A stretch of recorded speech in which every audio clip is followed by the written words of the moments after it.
Malauradament era qüestió de temps i ahir es va confirmar. L'Elx ja està matemàticament descendit després de perdre contra l'Almeria. Ara hi ha molta feina per davant i avui BKSS no ha perdonat l'entrenament. A l'eixida de la sessió de treball, cares d'amargor com la de Josan, un dels més afectats per dir adeu a 3 anys en l'elit. També s'han vist gestos de complicitat i de suport abans d'abandonar les instal·lacions i tornar-se'n a casa.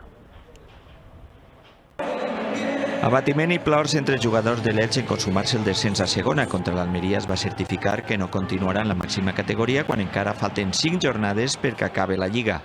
El club posa fi en l'any del centenari a 3 temporades consecutives en l'elit del futbol. El partit va ser una repetició d'altres en què les errades defensives condenen l'equip. La falta de contundència en 2 córners van acabar amb els 2 gols de l'Almeria. L'Elx va marcar en el minut 90. Tenemos que mañana continuar entrenando, pensando ya en el Elche para que vuelva después de una muy buena preparación y una buena competencia otra vez a primera división. El club va treure un comunicat dirigit a l'afició en què demanen perdó per esta temporada. Asseguren que aprendran dels errors i continuaran en el projecte per a construir un Elx que estiga entre els millors. A través de les xarxes, l'Elx ha rebut missatges d'ànims de la Lliga, d'altres clubs i aficionats. Li desitgen que torne pronte a primera. La premsa argentina també s'ha fet ressò del descens. Curiosament, l'Elx s'acomiada de primera Almeria, el mateix lloc on va celebrar fa 10 anys el penúltim ascens a la màxima categoria.